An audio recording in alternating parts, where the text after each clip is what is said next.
Hello friends, book insider पर आप सभी का स्वागत है। आज हम बात करने वाले हैं life is what you make it by Peter Buffett book के बारे में। जिंदगी को अगर एक ब्लैंक स्लेट यानी कोरी स्लेट की तरह सोचो तो ये मानना पड़ेगा कि जब हम इस दुनिया में आते हैं तो हमारे पास कुछ भी लिखा हुआ नहीं होता।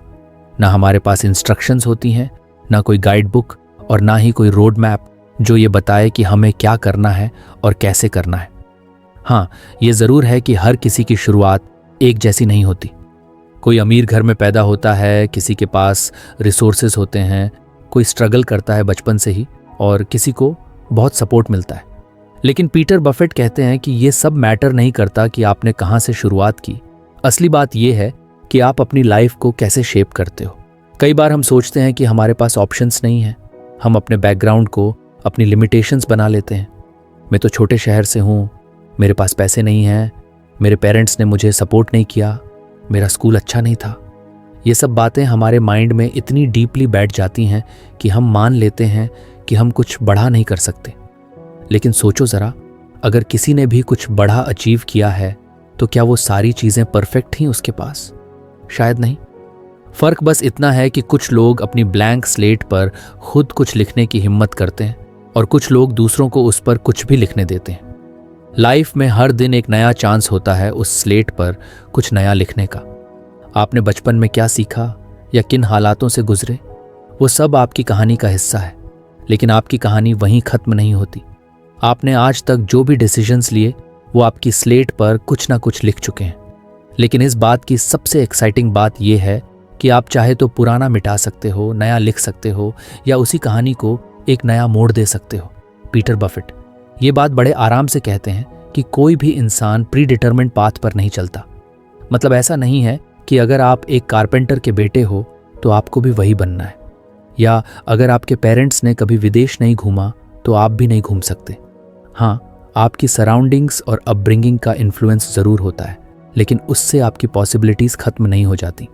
आप अगर चाहो तो खुद अपने चॉइसेस बना सकते हो। ये जो आइडिया है life as a blank slate, ये बहुत पावरफुल है, क्योंकि जब आप मान लेते हो कि कुछ भी पॉसिबल है तो आप अपने फियर्स से बाहर निकलना शुरू कर देते हो। फिर आप एक्सक्यूजेस बनाना बंद कर देते हो। फिर आप कंपेयर करना छोड़ देते हो कि उसके पास ये है और मेरे पास नहीं। फिर आप ये देखने लगते हो कि मेरे पास जो है उससे मैं क्या कर सकता हूँ। इमेजिन करो कि आपके सामने एक कैनवास रखा है और आपको उस पर अपनी पूरी ज़िंदगी पेंट करनी है।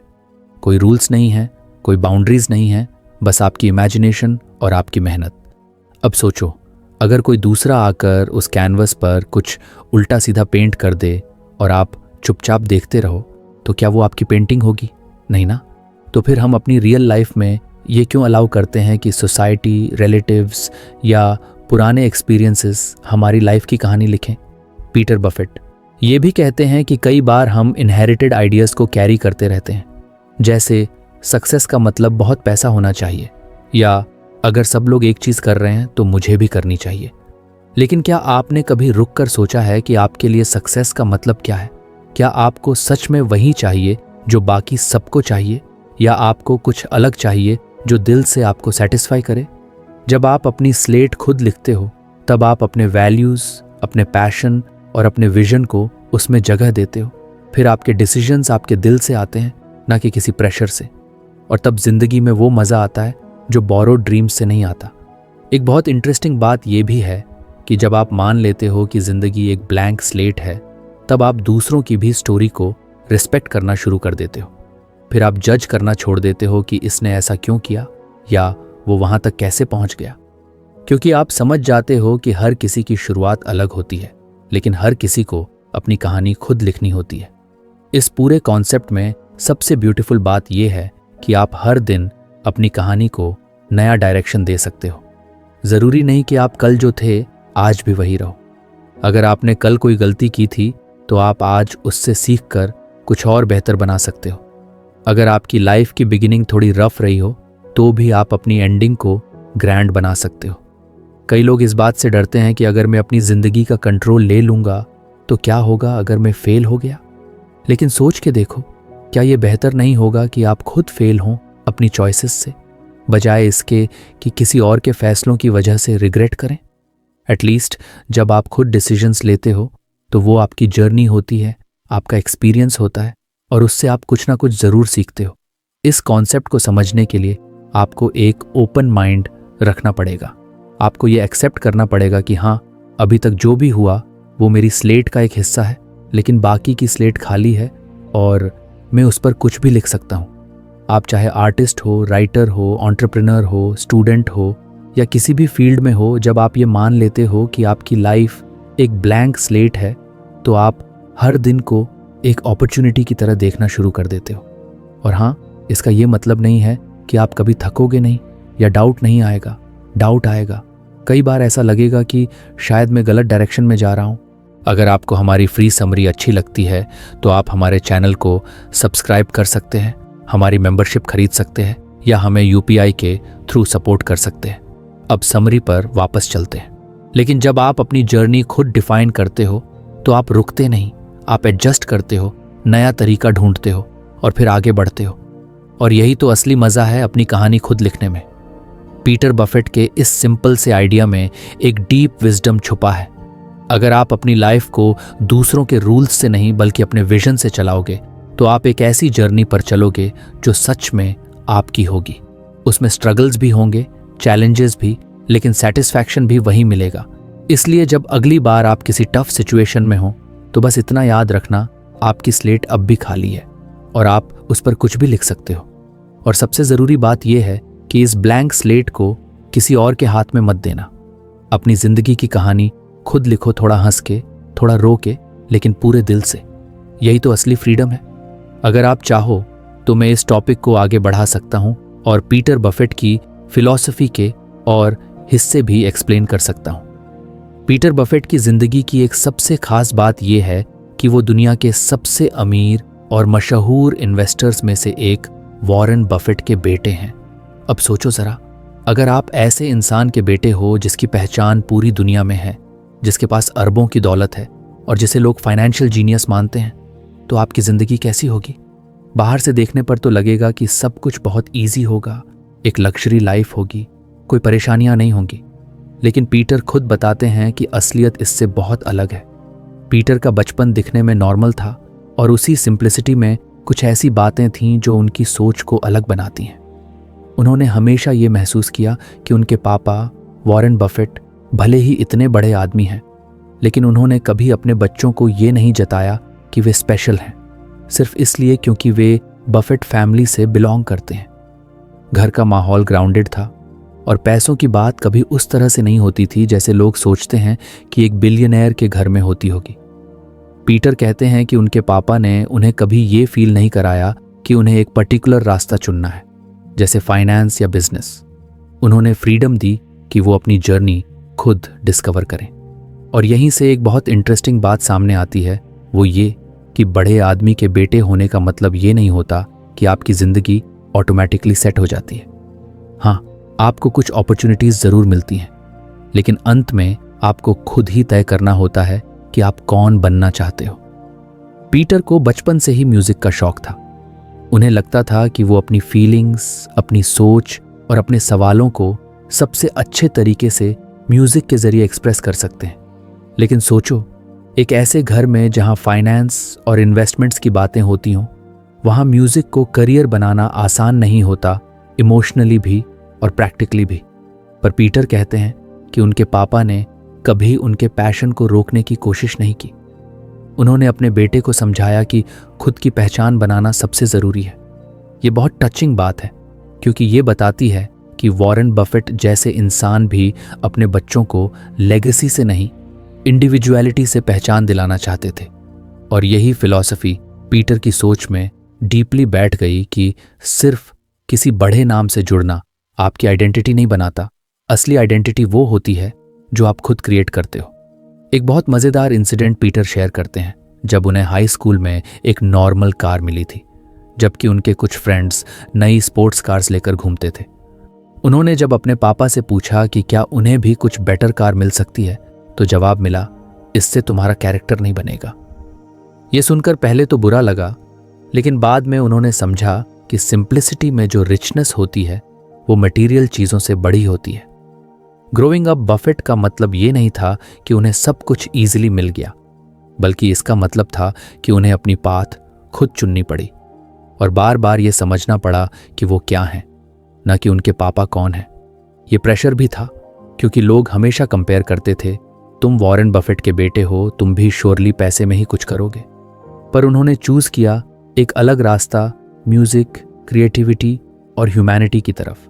एक समय ऐसा भी आया जब उन्हें अपने डिसीजंस पर डाउट हुआ। उन्होंने सोचा कि क्या उन्हें अपने पापा की राह पर चलना चाहिए, क्या उन्होंने सही रास्ता चुना है। लेकिन उन्होंने खुद को समझाया कि हैप्पीनेस और फुलफिलमेंट किसी और की एक्सपेक्टेशंस पूरी करने में नहीं, बल्कि खुद को समझने और अपना रास्ता बनाने में होती है। उन्होंने देखा कि बहुत सारे लोग अपने परिवार के नाम से एक रेडीमेड आइडेंटिटी ले लेते हैं और जिंदगी भर उसी में जीते रहते हैं, लेकिन वो ऐसा नहीं चाहते थे। उन्हें लगता था कि अगर उनका नाम पीटर शार्मा होता और वो किसी अननोन फैमिली से होते, तब भी उन्हें म्यूजिक की तरफ ही खिंचाव होता। ये फीलिंग कि मैं कौन हूं और मुझे क्या करना अच्छा लगता है, वो कहीं से भी आ सकती है, चाहे आप बफेट फैमिली से हो या किसी छोटे गांव से। पीटर बफेट की कहानी हमें ये सिखाती है कि प्रिविलेज से पॉसिबिलिटीज मिलती हैं, लेकिन रास्ता खुद बनाना पड़ता है। उन्होंने अपने स्टेटस को एंटाइटलमेंट की तरह नहीं लिया, बल्कि उसे एक रिस्पॉन्सिबिलिटी की तरह देखा कि अब उन्हें कुछ ऐसा करना है जो उनकी खुद की कहानी कहे। इसलिए उन्होंने फिलैंथ्रोपी, एजुकेशन और क्रिएटिविटी को अपनी लाइफ का हिस्सा बनाया। उन्होंने ये ठान लिया कि वो सिर्फ बफेट नाम की छाया में नहीं जीएंगे, बल्कि अपनी रोशनी खुद बनाएंगे। उनकी सोच में एक मैच्योरिटी है जो हर इंसान के काम आ सकती है, चाहे आप किसी बड़े नाम से जुड़े हों या नहीं।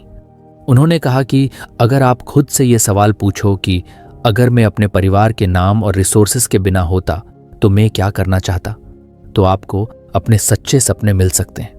इस जर्नी में उन्हें कई बार खुद को रीडिफाइन करना पड़ा। जब लोग उन्हें देखते थे तो एक रिच गाय की इमेज बनती थी, लेकिन उन्होंने उस इमेज को धीरे धीरे तोड़ा और अपने एक्शन से साबित किया कि वो एक थॉटफुल आर्टिस्ट, एक जिम्मेदार इंसान और एक अलग सोच रखने वाले व्यक्ति हैं। पीटर की ये बात भी बहुत स्ट्राइकिंग है कि उन्होंने अपनी इनहेरिटेंस का बड़ा हिस्सा चैरिटी को देने का डिसीजन लिया। वो नहीं चाहते थे कि उनकी सक्सेस सिर्फ पैसों में गिनी जाए। वो चाहते थे कि उनके काम से फर्क पड़े लोगों की थिंकिंग में, सोसाइटी में और खासकर यूथ में। उनकी कहानी हमें ये समझाने की कोशिश करती है कि जिंदगी में सबसे बड़ा सवाल ये नहीं है कि आपके पास क्या है, बल्कि ये है कि आप उसका क्या करते हो। उनका एग्जाम्पल ये बताता है कि बॉर्न प्रिविलेज्ड होना एक बात है, लेकिन उस प्रिविलेज को एक मीनिंगफुल डायरेक्शन देना दूसरी बात है। उन्होंने अपने अनुभवों को एक लेंस की तरह यूज किया, न कि फिल्टर की तरह जो सब कुछ डिस्टॉर्ट कर दे, बल्कि एक लेंस जो उन्हें क्लैरिटी दे कि उन्हें क्या बनना है। तो जब आप पीटर बफेट की कहानी पढ़ते हो तो आपको एक प्रेरणा मिलती है कि आप किसी भी बैकग्राउंड से हों, आपकी असली पहचान आपके चॉइसेस से बनेगी। आपकी स्टोरी आपके एक्शन से लिखी जाएगी, ना कि आपके सरनेम से। और जब आप ये मान लेते हो तो आपके अंदर एक क्वाइट कॉन्फिडेंस आता है, वो कॉन्फिडेंस जो कहता है मैं अपनी ज़िंदगी की कहानी खुद लिखूंगा अपने टर्म्स पर।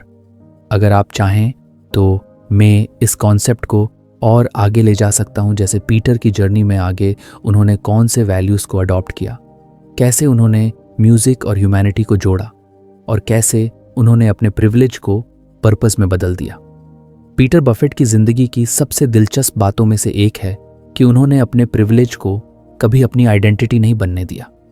वो वॉरेन बफेट जैसे बिलियनियर के बेटे हैं, लेकिन उन्होंने कभी ये नहीं माना कि पैसा ही पर्पस है। उल्टा उन्होंने बहुत साफ कहा कि पैसा होने से पर्पस नहीं मिलता, बल्कि कभी कभी वो कन्फ्यूजन और प्रेशर बढ़ा देता है।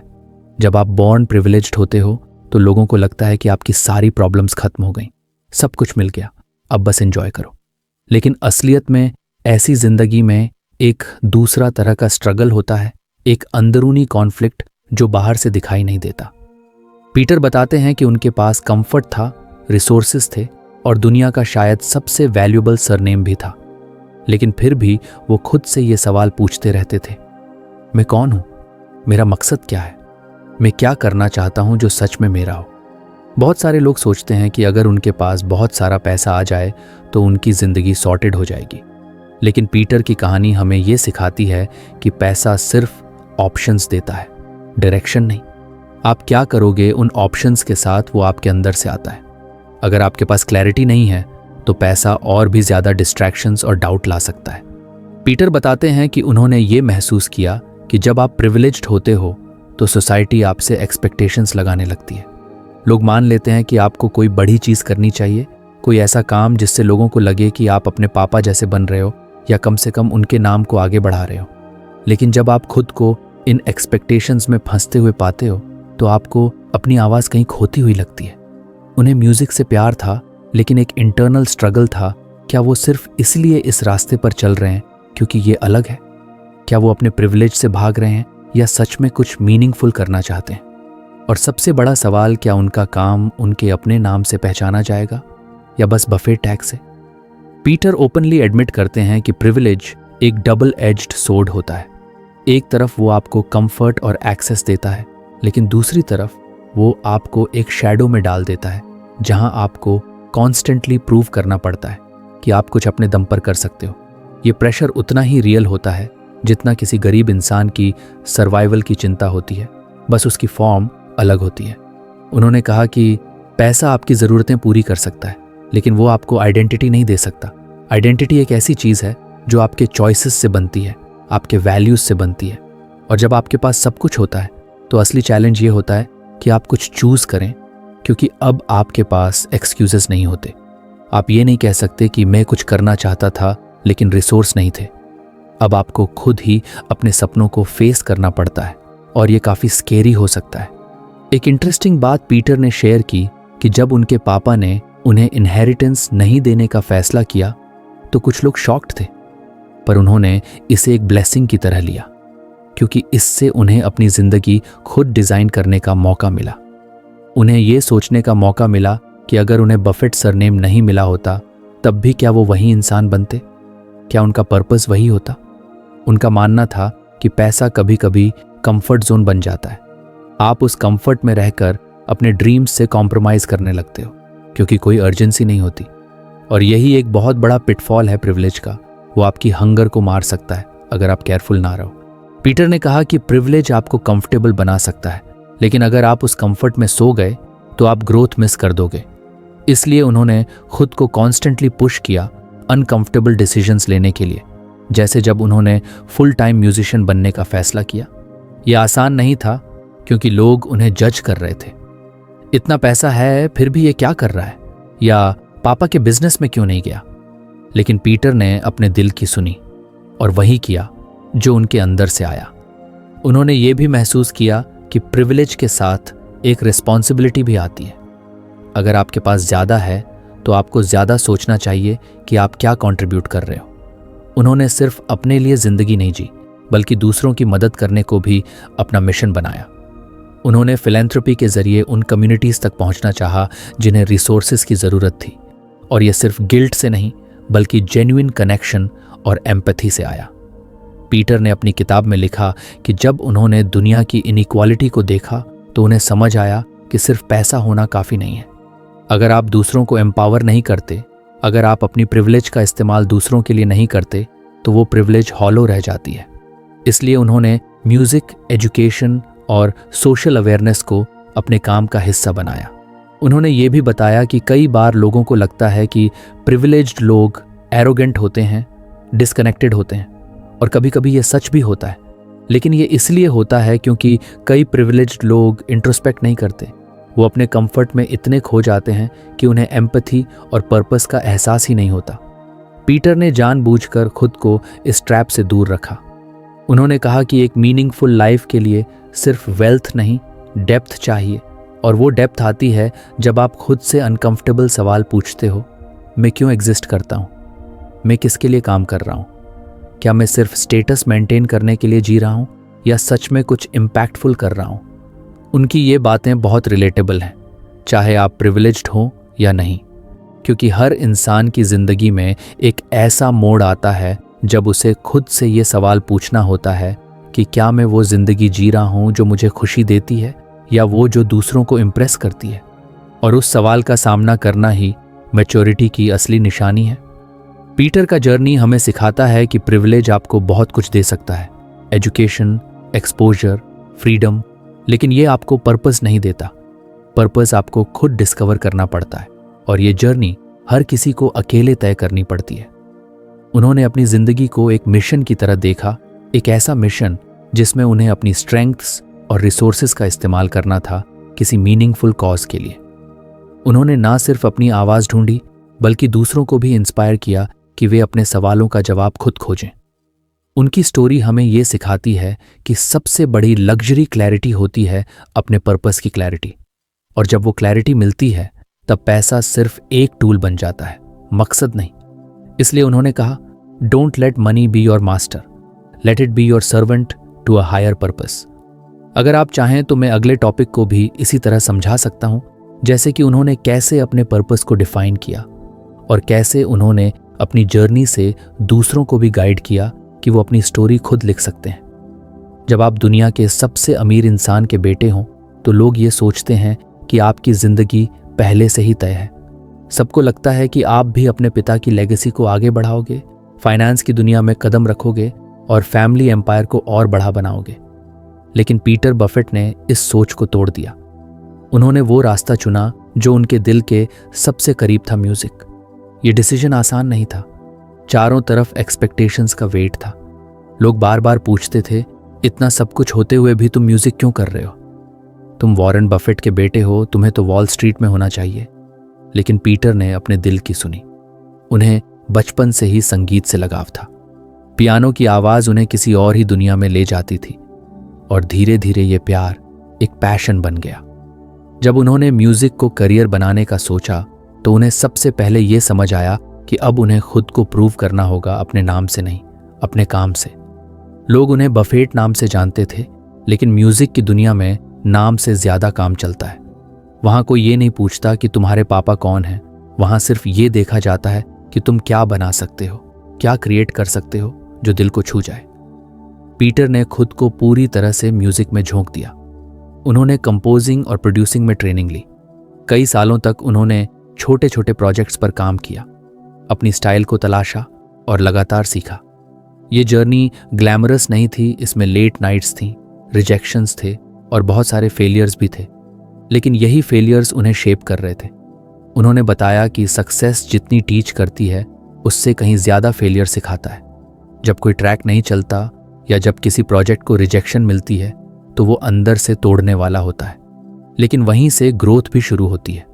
उन्होंने अपनी गलतियों से सीखा, खुद को रिफाइन किया और हर सेटबैक को एक लर्निंग अपॉर्चुनिटी की तरह लिया। एक बार उन्होंने एक बड़ा म्यूजिक प्रोजेक्ट किया था जिसे वो लेकर बहुत एक्साइटेड थे, लेकिन जब वो मार्केट में आया तो लोगों ने उसे इतना पसंद नहीं किया जितनी उम्मीद थी। उस वक्त उन्होंने पहली बार महसूस किया कि कला का मतलब सिर्फ अपलॉज नहीं होता। इसका मतलब है अपने इमोशंस को सच्चाई से बाहर लाना, चाहे दुनिया उसे एक्सेप्ट करे या नहीं। धीरे धीरे उन्होंने अपना रास्ता बनाना शुरू किया। उन्होंने एडवर्टाइजमेंट जिंगल्स से लेकर टीवी और डॉक्यूमेंट्री स्कोरिंग तक बहुत कुछ किया। उन्हें सेटिस्फैक्शन तब मिलती थी जब किसी सीन में उनका बैकग्राउंड म्यूजिक लोगों के दिलों को छू जाता। वो कहते हैं कि एक अच्छा साउंड ट्रैक वो होता है जो खुद तो इनविजिबल रहता है लेकिन कहानी को फील करवा देता है। उन्होंने ये भी समझा कि म्यूजिक सिर्फ आर्ट नहीं, एक डिसिप्लिन भी है। क्रिएटिविटी और कंसिस्टेंसी दोनों चाहिए। उन्होंने अपने काम के लिए रूटीन सेट किया, सुबह प्रैक्टिस, फिर कंपोजिंग, फिर रिकॉर्डिंग। ये ग्लैमरस नहीं था, लेकिन वही रूटीन उन्हें शार्पन करता गया। उन्होंने कहा कि इंस्पिरेशन को रोज बुलाना पड़ता है, वो अपने आप नहीं आती। पीटर का मानना था कि अगर आप किसी पैशन को करियर बनाते हो तो सबसे बड़ी चीज कमिटमेंट होती है।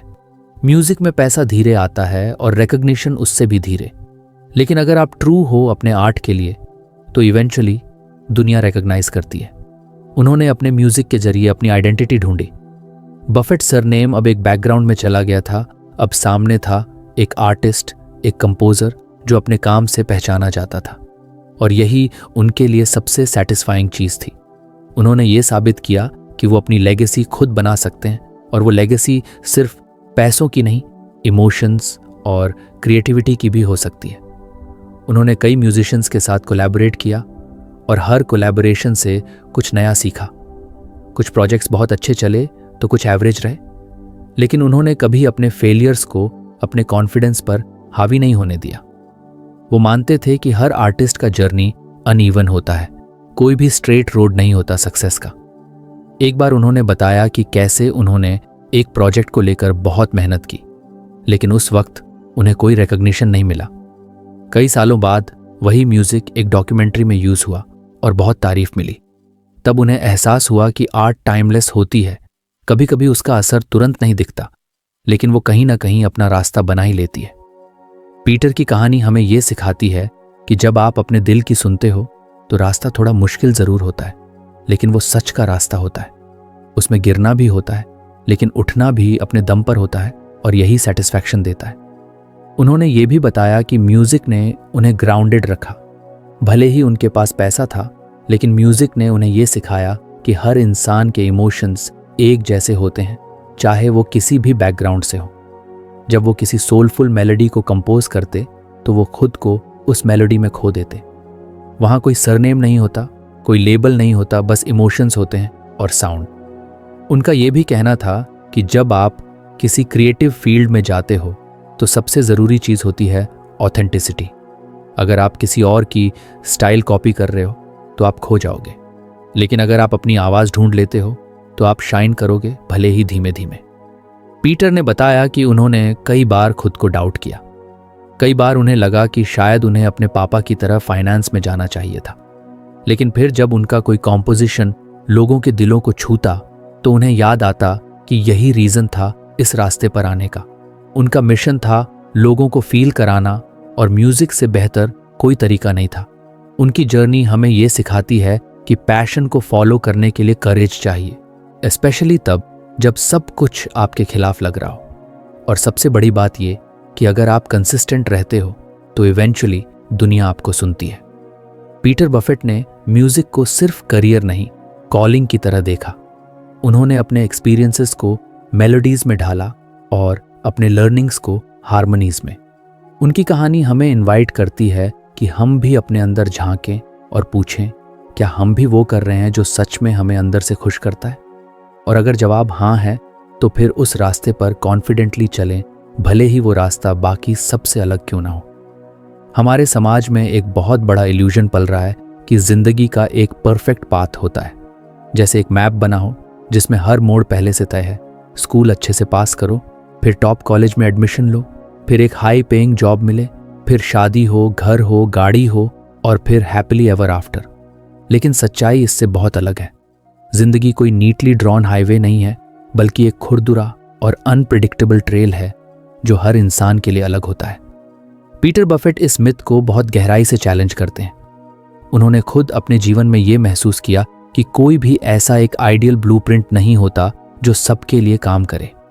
उन्होंने अपने आसपास कई ऐसे लोग देखे जो सारी करेक्ट बॉक्सेस टिक कर रहे थे, अच्छी जॉब, पैसे, स्टेटस, लेकिन फिर भी अंदर से एम्प्टी महसूस करते थे। वहीं कुछ लोग जो अनकन्वेंशनल रास्तों पर चल रहे थे, वो अंदर से ज़्यादा फुलफिल्ड थे। असल में जिंदगी एक इवॉल्विंग प्रोसेस है जिसमें हर टर्न के बाद नया रास्ता खुलता है। कोई भी रास्ता फाइनल नहीं होता। एक डिसीजन जो आज सही लगता है वो कल गलत भी साबित हो सकता है, और दैट्स ओके। यही तो ब्यूटी है लाइफ की, ये रिजिड नहीं होती, ये फ्लूइड होती है। बहुत बार लोग ये सोचते हैं कि अगर उन्होंने एक बार किसी रास्ते पर कदम रख लिया तो अब वही रास्ता उन्हें एंड तक लेकर जाएगा, लेकिन ऐसा नहीं होता। अक्सर रास्ते बदलते हैं, प्रायोरिटीज शिफ्ट होती हैं और इंसान खुद भी इवॉल्व होता है। जो ड्रीम 20 साल की उम्र में था वो 30 की उम्र में बदल सकता है, और वो बदलाव कमजोरी नहीं, मैच्योरिटी का साइन होता है। पीटर बताते हैं कि जब उन्होंने म्यूजिक को चुना तो लोगों ने कहा कि ये पाथ प्रैक्टिकल नहीं है, लेकिन प्रैक्टिकल और परफेक्ट दो अलग चीजें हैं। प्रैक्टिकल शायद सोसाइटी की नज़र में सही लगे, लेकिन परफेक्ट पाथ तो वही होता है जो आपके सोल को सेटिस्फाई करे। वो कहते हैं कि पाथ सिर्फ सक्सेस तक पहुंचने का जरिया नहीं होता, बल्कि वो आपका एक्सप्रेशन होता है कि आप कौन हैं और क्या मानते हो। कभी कभी हम दूसरों के पाथ को देखकर कंफ्यूज हो जाते हैं। इंस्टाग्राम या लिंक्डइन जैसी जगहों पर सबकी जिंदगी एकदम पॉलिश्ड और परफेक्ट दिखती है। वहाँ कोई भी अपने स्ट्रगल्स नहीं दिखाता, बस अचीवमेंट्स और स्माइली फेसेस दिखते हैं। लेकिन असल जिंदगी मैसी होती है, उसमें सेटबैक्स होते हैं, डिटूर्स होते हैं और कई बार कंप्लीट ब्रेकडाउन भी। लेकिन उन ब्रेकडाउन से ही ब्रेक थ्रूज आते हैं। पीटर कहते हैं कि हर इंसान का पाथ यूनिक होता है। किसी के लिए स्टार्टअप करना सही हो सकता है, किसी के लिए नौकरी करना, किसी के लिए आर्ट में सेटिस्फैक्शन है, किसी के लिए साइंस में। फर्क सिर्फ इतना है कि क्या वो रास्ता आपकी इनर वॉइस से जुड़ा है या नहीं। बहुत से लोग इस डर से अपने रास्ते से भटक जाते हैं कि अगर फेल हो गया तो। लेकिन फेल होना ही तो एक संकेत होता है कि आप एक्सप्लोर कर रहे हो। अगर हर चीज़ स्मूथली जा रही है तो शायद आप कंफर्ट जोन में हो। ग्रोथ वहीं होती है जहां डिस्कम्फर्ट होता है। पीटर खुद कई बार अपने पाथ को लेकर अनश्योर थे। उन्होंने कई बार डायरेक्शन बदला, कई बार खुद से सवाल पूछे, लेकिन हर बार उन्होंने खुद को ये रिमाइंड किया कि there is no one correct way. किसी एक गोल को पाने के लिए कई रास्ते हो सकते हैं और कभी कभी रास्ते गोल से ज़्यादा इंपॉर्टेंट हो जाते हैं क्योंकि वो आपको ट्रांसफॉर्म करते हैं। इस दुनिया में कोई जीपीएस नहीं है जो आपको आपकी बेस्ट लाइफ तक पहुंचा दे। आपको खुद ही नेविगेट करना पड़ता है और उस प्रोसेस में गलती होना नेचुरल है। लेकिन सबसे ज़रूरी बात यह है कि आप चलते रहो, स्टॉप मत करो, क्योंकि जब तक आप मूवमेंट में हो तब तक पॉसिबिलिटीज़ हैं। कई बार ऐसा भी होता है कि हम अपने चोजन पाथ से डिसअपॉइंटेड हो जाते हैं। लगता है कि ये तो वैसा नहीं निकला जैसा हमने सोचा था। ऐसे में सेल्फ ब्लेम आ जाता है। लेकिन जिंदगी कोई कॉन्ट्रैक्ट नहीं है जो एक बार साइन करने के बाद बदल नहीं सकता। आप अपने रास्ते को बदल सकते हो, पॉज कर सकते हो, फिर से शुरू कर सकते हो। कोई भी रास्ता परमानेंट नहीं होता। पीटर की फिलॉसफी ये है कि आप जिस भी रास्ते पर चलो उसे अपना बनाओ। उसमें अपनी आवाज़, अपने वैल्यूज़ और अपने एक्सपीरियंसेस जोड़ो। चाहे वो रास्ता कितना भी अजीब क्यों ना दिखे दुनिया की नज़र में, अगर वो आपके दिल से जुड़ा है तो वही आपका सही रास्ता है। बहुत बार हमें लगता है कि हमें जल्दी सक्सेस मिलनी चाहिए वरना हम पीछे रह जाएंगे। लेकिन हर किसी की टाइमिंग अलग होती है। किसी को 25 की उम्र में क्लैरिटी मिलती है, किसी को 40 की उम्र में। जिंदगी कोई रेस नहीं है, ये एक जर्नी है और हर किसी की जर्नी की स्पीड अलग होती है। पीटर ने यह भी सीखा कि कभी कभी रास्ते पर चलने से ज़्यादा ज़रूरी होता है उसे महसूस करना। अगर आप हर वक्त सिर्फ एंड गोल पर फोकस करोगे तो आप वो खूबसूरती मिस कर दोगे जो रास्ते में छुपी होती है। वो छोटी छोटी विंस, वो नए लोग जो मिलते हैं, वो एक्सपीरियंसेस जो आपके सोचने के तरीके को बदलते हैं। उनका कहना है कि अगर आप कॉन्स्टेंटली इस बात की टेंशन में रहते हो कि क्या आप राइट पाथ पर हो तो आप एंग्जाइटी में जीने लगते हो।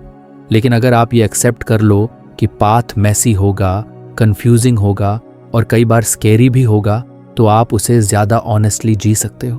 पीटर की बातों से एक बड़ी बात निकल कर आती है कि जिंदगी को किसी टेम्पलेट में मत ढालो, उसे अनफोल्ड होने दो। अपने क्यूरियोसिटी को अलाइव रखो। खुद से सवाल पूछो, मुझे क्या एक्साइट करता है?